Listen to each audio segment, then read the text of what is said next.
Hey, physiology students, welcome to today's lecture on endocrinology. And I'm your girl, man, because I've got a PhD in reproductive endocrinology and physiology. So I love the topic. I hope I'm going to make you love it too. So I'm going to share my screen and we are going to start our lecture. Okay, here we are. Endocrine physiology. So if you've taken anatomy, you've probably learned the location of the endocrine glands of the body. So we'll do a quick review to start this off. And then we'll spend a bit of time talking about how the hypothalamus in the brain and the diencephalon controls the endocrine system. And in the previous lecture, we had talked about the fight flight response, the sympathetic response of the body when you sense that your body's in danger. The hypothalamus controls the release of epinephrine in your fight flight response. And then we'll talk about what the hypothalamus commands the pituitary gland to do. All right. And then we'll end it off with some endocrine disorders because endocrine disorders are the cool disorders and they're actually relatively common. So let's get going on the first thing. So review of endocrine glands. So the endocrine system is a communication system that's built upon chemical hormones that are released from endocrine glands. And your endocrine system, much like your nervous system, regulates your body, except unlike the nervous system, which does it through action potentials and neurotransmitters, the endocrine system does it through hormones. All right, so here are some of the endocrine glands of the body.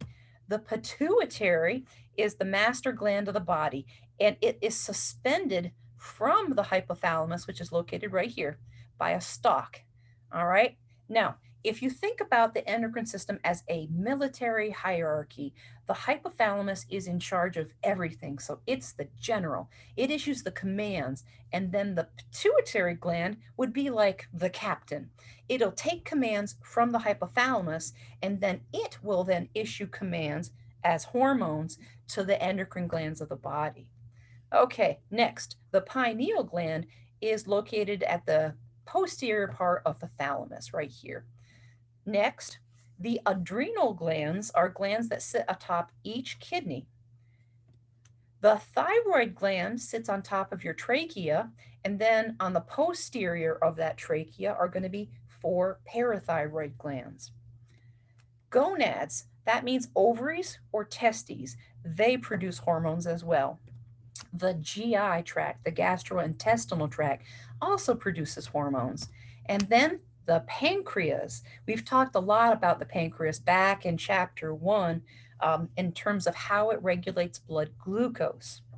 And lastly, the liver itself also produces hormones. Okay, so let's get started.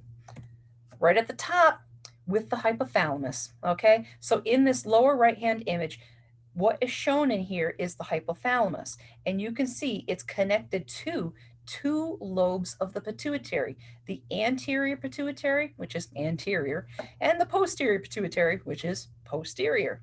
Okay, so the hypothalamus controls your entire endocrine system, and here's some of the ways it does it. The first way is the hypothalamus itself has neurons that secrete neurohormones that are transported from the hypothalamus out through the posterior pituitary. So if you go to page 266 of the wiki text, you can read directly about that. So the hypothalamus produces ADH, which is known as anti-diuretic hormone. It's also known as vasopressin, so I'll give you all the names it's known by. But what ADH does down at your kidneys, it tells your kidneys to retain water, not pee out body water, but return water to the circulatory system. So ADH is your body's way of retaining water. That's the supraoptic nucleus. So we covered this a couple chapters ago.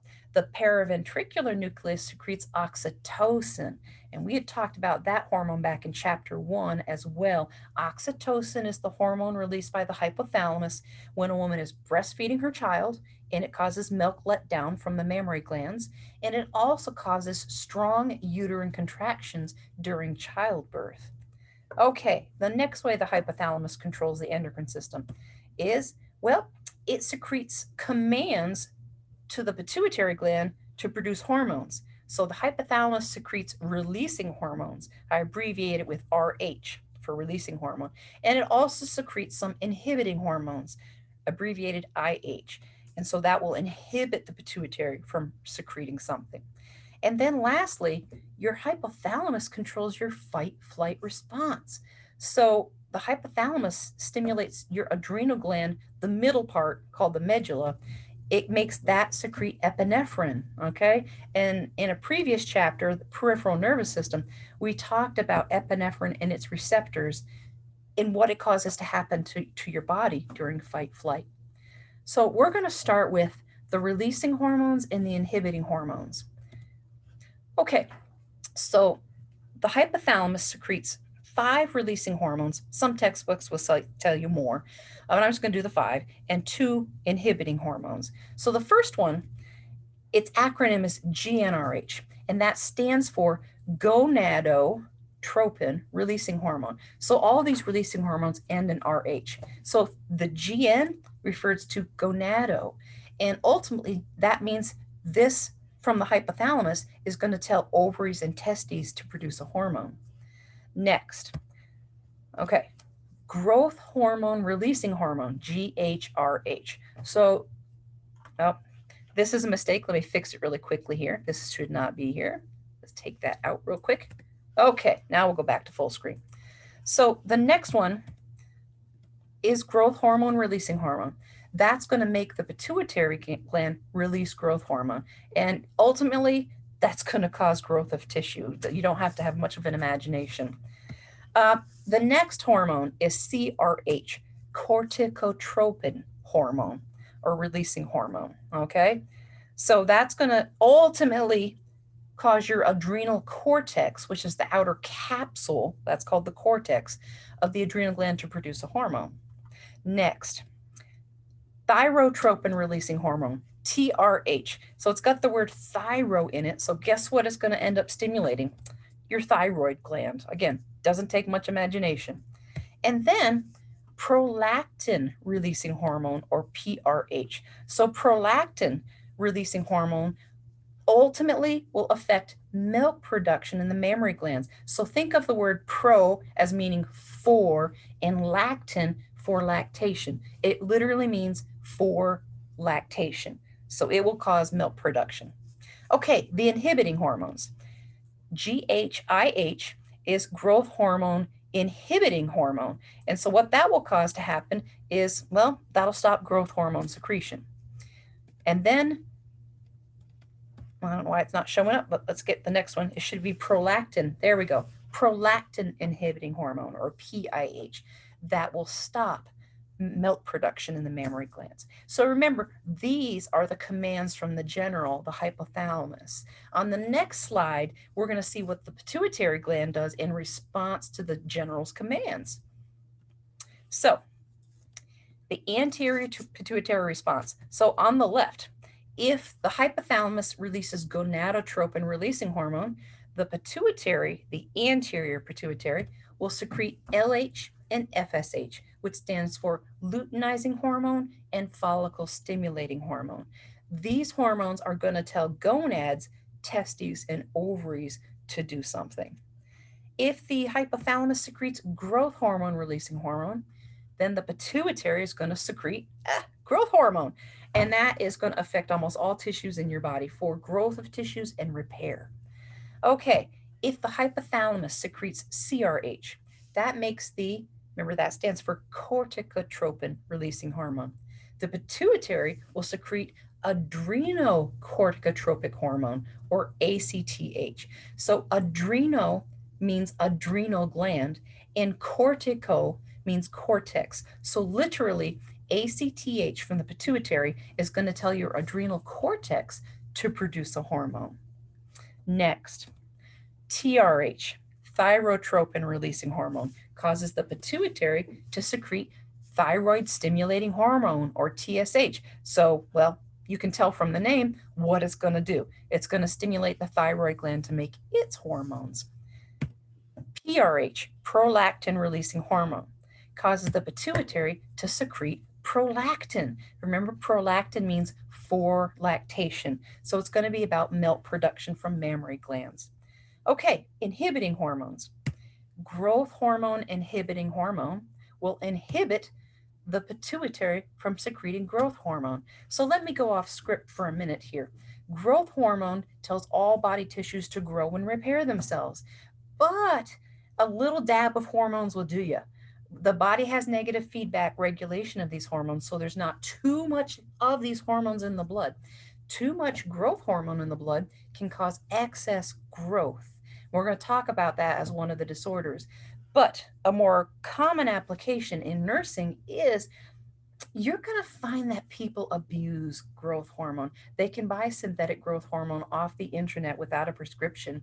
And a lot of people take it as an anti aging kind of medicine. Athletes can take growth hormone, dope themselves so that their performance is better. And here's the problem with taking growth hormone above and beyond what your body needs. Yeah, it can cause growth, muscle growth, and overall body growth, but that can be a problem. If you put on too much mass too quickly, you can damage your joints, and that damage can be permanent. And so, if you see high school students abusing growth hormone because they want to improve athletic performance or they want to have more lean body mass, you have to talk to them about, hey, this stuff can actually damage your joints because you put on mass too quickly, and that can damage your joints and cause early onset arthritis. Here's another damage of growth hormone that's non-prescription, medication. Cancer cells are rapidly dividing cells. Growth hormone can fuel the growth of precancerous or cancerous cells in your body. So if someone's prone to cancer and they abuse growth hormone, that can set a pretty dangerous stage for cancer to go out of control. So if you encounter people who are taking non-prescribed growth hormone, you really got to talk them out of it. All right, back to the lecture. Prolactin inhibiting hormone inhibits prolactin secretion. So most women of reproductive age are actually under the influence of prolactin inhibition. The only time that PIH secretion stops from the hypothalamus is in the last month of pregnancy or after a woman has given birth. And then the hypothalamus stops secreting PIH and starts secreting PRH. All right, and as long as a woman is breastfeeding, the hypothalamus keeps stimulating prolactin secretion. Okay, so let's go on to the next slide. So this is the same information as the previous slide, just in figure form. So now we're just looking at the anterior pituitary and what it secretes. So when you're studying, think about what the hypothalamic hormone had to be to get the pituitary gland to secrete these hormones. So prolactin being released from the pituitary gland stimulates milk production. It is only secreted from the anterior pituitary if the hypothalamus has secreted PRH. Okay, next. Growth hormone. In order for the pituitary to secrete growth hormone, the hypothalamus must release growth hormone releasing hormone. And this affects basically most body tissues to grow and repair themselves. Next, TSH from the pituitary is secreted when the hypothalamus secretes TRH. And TSH stimulates your thyroid gland to produce its hormones, which are T3 and T4. And these hormones help regulate your body's metabolism. ACTH, adrenocorticotropic hormone, is released from the pituitary when the hypothalamus secretes CRH. And adrenocorticotropic hormone stimulates your adrenal gland's cortex, which is the outer part of the gland, to produce the main hormone is cortisol, your stress hormone, but it also causes production of some sex steroids like estrogen and testosterone. Last, FSH and LH from the pituitary is released when the hypothalamus secretes GnRH. Now, what the FSH causes to happen is in the testes, it causes sperm maturation. In the ovaries, it causes egg maturation. Now, LH causes gonads to produce their sex steroids. So testosterone will come from the testes and estrogen will come from the ovaries. And another thing, which isn't on this slide, is LH is what causes ovulation every month during a woman's menstrual cycle. So that is basically the endocrine system at a glance. Now, I have practice flow diagrams online. So if you go to this PowerPoint and click the links, you'll find the blank flow chart, which is what you see here. And then if you click the key, that will give you the key. So if you want to learn what the hypothalamus secretes, what the anterior pituitary secretes, and then what the body's response to pituitary hormones is, this is kind of like a one-stop at a glance endocrine system. All right. But now what we're going to do is we're going to kind of go gland by gland of the body and talk about them. Okay. Now, we've talked about negative feedback regulation since way back in chapter 1. Negative feedback is when one body function, or say a hormone or a neurotransmitter or blood pressure or blood glucose or any of these vital functions gets too high, what the body does through negative feedback is serve to bring it back down into normal range, and vice versa. If that vital function drops down too low, the body serves to bring that function back up into normal range. Well, the endocrine system works that way. So if blood levels of a hormone are too low, the hypothalamus will secrete a releasing hormone to tell the pituitary to amp up secretion of a hormone to cause that hormone to come back up. And vice versa, if it's too high, the hypothalamus will decrease its releasing hormone, which inhibits the pituitary from secreting hormone, which inhibits production of that hormone. So, the arrows go in opposite directions. So, can you think of one hormone that we've discussed in lecture 1 of chapter 1 that is not regulated through negative feedback, but is regulated through positive feedback?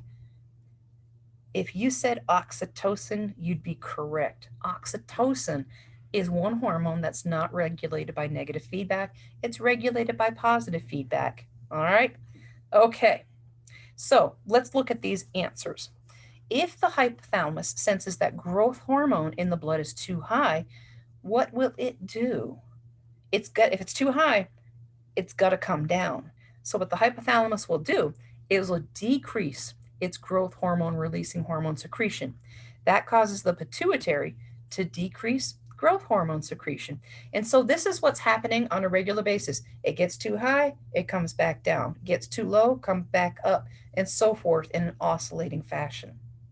Now, if growth hormone is too low, the hypothalamus will increase growth hormone releasing hormone, and that makes the pituitary pump out more growth hormone. If the hypothalamus senses that estrogen levels or testosterone levels in the blood are too high, the hypothalamus decreases GnRH secretion. That will make the pituitary decrease LH and FSH. And without LH, the testes won't produce testosterone and the ovaries won't produce estrogen. Without FSH, the testes won't mature sperm and the ovaries won't mature eggs. So, to make this a very applied concept, how does hormonal birth control work? It works through negative feedback. So, in hormonal birth control, whether you take it in the pill, the patch, the NuvaRing, the implant, the injection, it's usually a combination of a synthetic estrogen and progesterone. And what that does is, as synthetic levels of estrogen, progesterone rise in your bloodstream, the hypothalamus can't tell the difference between the real hormones and the synthetic ones. It thinks levels of estrogen and progesterone are too high. And what it does is it reduces GnRH secretion. That causes the pituitary to reduce LH and FSH secretion. If you don't have LH, the ovaries stop producing their own estrogen, but if you're on hormonal birth control, you're getting the synthetic estrogen. It's not a problem. But without FSH, an egg won't mature in the ovary every month. And without LH, that egg certainly cannot be ovulated because that's the role of LH. So hormonal birth control prevents egg maturation and ovulation through negative feedback. Okay? As potential healthcare providers, hey, most reproductive age women are on hormonal birth control in one form or another, and it's good that they know how it works. Okay, if the hypothalamus senses low thyroid hormones, it will increase TRH secretion, which causes the pituitary gland to increase TSH secretion, and that will stimulate the thyroid gland to make T3 and T4. Okay, so we covered negative feedback in other hormones back in chapter 1. So, anabolic steroid abuse down here. If you click the link for this, it will take you to a reading assignment on anabolic steroids. Anabolic steroids are synthetic testosterone, basically. Now, people who take anabolic steroids for any length of time induce a negative feedback in their body. Like I was just talking about with hormonal birth control. If testosterone levels are too high in the body, the hypothalamus thinks, oh, testosterone's too high. I've got to shut down GnRH. That makes the pituitary shut down LH and FSH.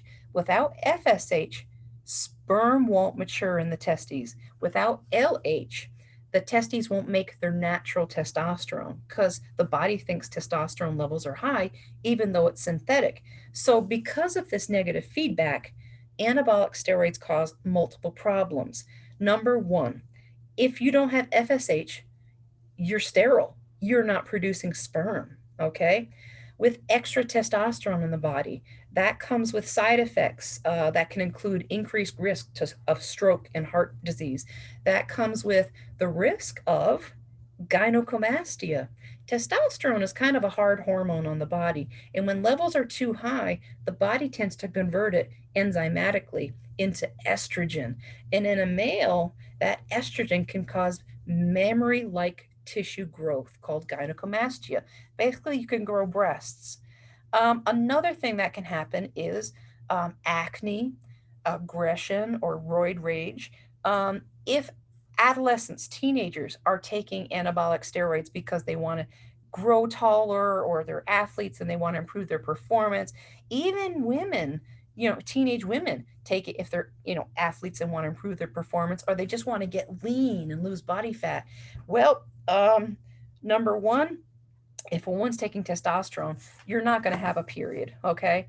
Number two, if you're young and still growing and your growth plates between your joints are still growing and you put on a lot of body mass from testosterone and anabolic steroid abuse, you can permanently damage those joints because you're still growing, okay? And it can increase the levels of bad cholesterol in your body. So it all comes with side effects. Okay, so that's anabolic steroid use and negative feedback. How about corticosteroid use? Okay, cortisol is a corticosteroid. Cortisol is produced by your adrenal cortex. Cortisol is your body's stress hormone, and it's also a natural anti-inflammatory. Now, we have pharmacological corticosteroids that were designed in a lab that mimic the anti-inflammatory properties of cortisol. But if you take these drugs like prednisone, prednisolone, dexamethasone, you're gonna mess with the negative feedback system of the body. So I have another article on this. So glucocorticoids. These are the synthetic cortisols that you can take for inflammatory conditions, like you've got psoriasis, or you've got IBD, inflammatory bowel disease, or some other inflammatory process in your body. You can take prednisone or dexamethasone, and it will decrease that inflammation. But what happens is your hypothalamus senses that cortisol, even if it's synthetic cortisol, levels are too high. And what it will do is it will stop CRH production, which makes the pituitary stop ACTH production. And what happens is, without ACTH in your bloodstream, your adrenal cortex goes without being stimulated as long as you're on these drugs. And what can happen to any tissue that goes without being used for a certain amount of time? It can atrophy, it'll shrink. And so people who are on long-term anti-inflammatories like prednisone can actually experience atrophy of the adrenal cortex. Now, people who take this drug are supposed to follow a course of here's how you take this drug. And then towards the end of the treatment, you're supposed to decrease the amount of prednisone you take. You wean yourself off of it. You don't stop cold turkey because your adrenal gland is likely shrunk. So by weaning yourself off the drug slowly over time, you're giving your adrenal cortex time to start producing its own cortisol. all right, because of negative feedback. Okay, so let's continue on. All right, this is a good review slide, and I am going to stop here and do a next lecture where I'll go through gland by gland approach. So we are going to stop our share, and I hope you enjoyed lecture 1 of endocrine physiology.